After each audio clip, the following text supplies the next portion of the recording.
അതൊക്കെ നമുക്ക് വിവരം വന്നത്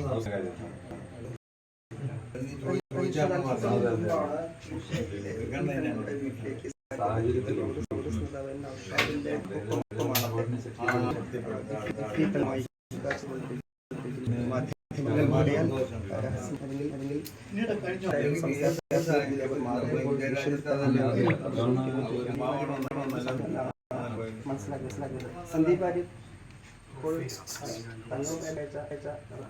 ഞാൻ എപ്പോഴും ഞങ്ങളെയും അതുപോലെ തന്നെ സമസ്തയും ഒക്കെ അങ്ങേയറ്റത്തെ ആദരവോടും കൂടി നോക്കിക്കാണുന്ന ഒരാളാണ്. പ്രത്യേകിച്ചും നമ്മുടെ സാമുദായിക വിദ്യാഭ്യാസ രംഗത്ത്, ഇവിടുത്തെ മതപരമായ രംഗത്ത്, ആത്മീയ രംഗത്തൊക്കെ ഒരു സൂര്യ തേജസ്സായി നിലകൊള്ളുന്ന പ്രസ്ഥാനമാണ് സമസ്ത. ആ സമസ്തയ്ക്ക് നേതൃത്വം കൊടുക്കുന്ന അദ്ദേഹത്തോട് അങ്ങേയറ്റത്തെ ആദരവാണുള്ളത്. അദ്ദേഹത്തെ പോലെ വലിയ മനുഷ്യനെ കൊണ്ട് കാണാൻ ഏറെക്കാലമായി ആഗ്രഹിച്ചപ്പോഴാണ് ഇപ്പോഴാണ് സാഹചര്യം അനുകൂലമായിട്ട് വന്നത്.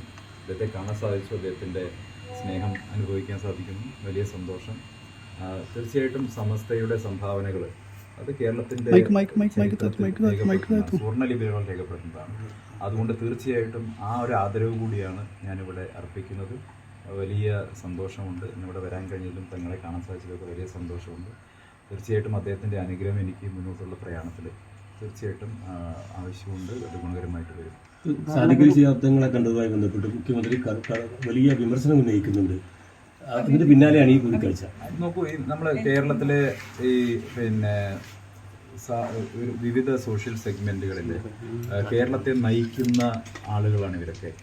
വലിയ പ്രകാശ ഗോപുരങ്ങളാണ്. അത്തരം ആളുകളെ രാഷ്ട്രീയ വിദ്യാർത്ഥികൾ എന്നുള്ള നിലയ്ക്ക്, പുതിയ തലമുറ രാഷ്ട്രീയ തലമുറയ്ക്ക് അവരെ അതെ അവർ അനുഗ്രഹം വാങ്ങുക എന്നൊക്കെ പറയുന്നത് അത് നല്ല കാര്യമാണ്. മുഖ്യമന്ത്രി സന്തോഷിക്കണം. എൻ്റെ അഭിപ്രായം അങ്ങനെയാണ്. 3.5 കോടി മലയാളികളുടെ മുഖ്യമന്ത്രിയാണല്ലോ. അപ്പോൾ നല്ലൊരു സന്ദേശം ജനങ്ങൾക്ക് കൊടുക്കുന്ന ഇത്തരം കൂടിക്കാഴ്ചകൾ, പ്രത്യേകിച്ച് മതനിരപേക്ഷതയുടെ, മതേതരത്വത്തിൻ്റെ, സാമൂഹിക സമരസതയുടെയൊക്കെ സന്ദേശം പുറം ലോകത്തേക്ക് കൊടുക്കുന്ന ഇത്തരം കൂടിക്കാഴ്ചകൾ നാടിന് എന്തുകൊണ്ടും ഗുണമാണ്. ജനങ്ങളൊറ്റായി മതേതരത്വത്തിന് വേണ്ടിയാണ് സന്ദേശം കൊടുക്കുന്നത്. മുഖ്യമന്ത്രി അടക്കം എല്ലാവരും സന്തോഷത്തിനെ സ്വാഗതം ചെയ്യേണ്ടെന്നാണ് എൻ്റെ അഭിപ്രായം. അതെ,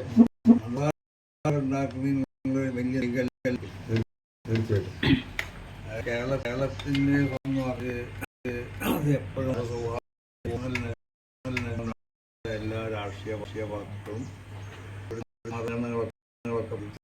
സമസ്ത ജമീയത്തുലമാഅന്നും പോലെ സൗഹാർദ്ദത്തിലേക്ക് മുൻഗണന കൊടുത്തുകൊണ്ട് വർഷത്തെ ഇവിടെ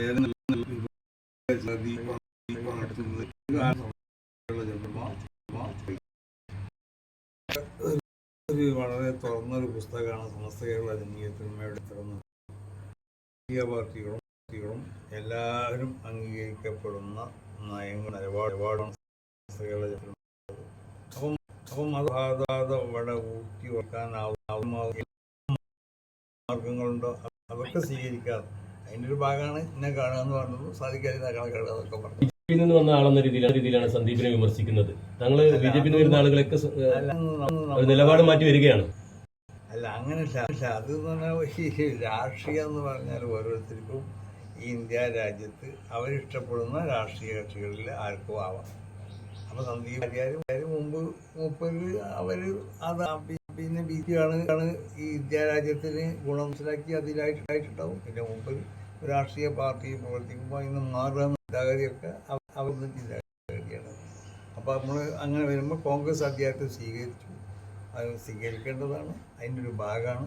അപ്പോൾ മൂപ്പര് പറഞ്ഞു BJP-യിലാവുമ്പോഴും കാണണമെന്ന് ഉദ്ദേശിച്ചിരുന്നു. BJP-യുള്ള പല നേതാക്കന്മാരായിട്ട് മതേതരത്വത്തിലേക്കാണ് അദ്ദേഹം വന്നതെന്നാണ് അദ്ദേഹം പറയുന്നത്. അങ്ങനെ തന്നെ മൂപ്പര് അങ്ങനെയുള്ള പറഞ്ഞത്. അതുകൊണ്ടാണ് താങ്കൾ പിന്തുണയ്ക്കുന്നത്. ഞാനിവിടെ ഈ ഇദ്ദേഹത്തിലുള്ള എല്ലാവരും ചെയ്യണം. എല്ലാവരോടും ഞങ്ങളെ ഈ തെരഞ്ഞെടുപ്പിന് പശ്ചാത്തലത്തിൽ ദിവസം സുപ്രഭാതം പത്രത്തിൽ വന്ന പരസ്യം അതൊന്നും ഇപ്പം ചോദിക്കണ്ട. അത് പത്രത്തിൽ വരുന്ന പരമ്പറ്റികൾക്ക് ഇറങ്ങൂടെ. പത്രത്തിൽ ആര് പരസ്യം കൊടുത്താലും നമ്മൾ സ്വീകരിക്കുമല്ലോ. ഈ തെരഞ്ഞെടുപ്പ് ദിവസത്തെ കൂടിക്കാഴ്ചയ്ക്ക് വല്ല പ്രാധാന്യം അതൊക്കെ പിന്നെ നിങ്ങളല്ലേ തീരുമാനിക്കേണ്ടത്. രാഹുൽ ഗാന്ധി പറഞ്ഞതുപോലെ മൂപ്പര് അതിനു വേണ്ടി വന്നതല്ല, അതിന്റെ ഒരു പ്രാധാന്യം നിൽക്കുമ്പോൾ ഒന്ന് കഴിച്ചോളി. വെറുപ്പിന്റെ കമ്പോളത്തില് സ്നേഹത്തിന്റെ കട തുറക്കണമെന്നാണ് രാഹുൽ ഗാന്ധി പറഞ്ഞത്. അത് തന്നെയാണ് സന്ദീപും പറഞ്ഞത്. അങ്ങനെ എല്ലാവരും സ്നേഹത്തിന്റെ കട തുറക്കണമെന്നാണ് താങ്കൾ ആഗ്രഹിക്കുന്നത്. അതങ്ങനെ തന്നെ, നിങ്ങളൊക്കെ അങ്ങനെ തന്നെ, ഞാൻ മാത്രമല്ലല്ലോ, നമ്മളെല്ലാരും ആഗ്രഹിക്കുന്ന. നിങ്ങളുടെ സന്ദർശനം അങ്ങനെ ഒരു വിമർശന വിധേയമാക്കേണ്ട ആവശ്യമൊന്നുമില്ലല്ലോ, പ്രത്യേകിച്ച് പാണക്കാട് തന്നെ സന്ദർശിച്ചതൊക്കെ കഴിഞ്ഞ ദിവസം വിമർശനത്തിന്. അത് നമ്മളോടല്ലേ ചോദിക്കുന്നത്, നമ്മളിപ്പോ ആരും, ഞാൻ പറഞ്ഞില്ല എല്ലാരും കാണണമെന്നല്ലേ പറഞ്ഞത്. നിങ്ങളോട് അവസാനിച്ചല്ലേ.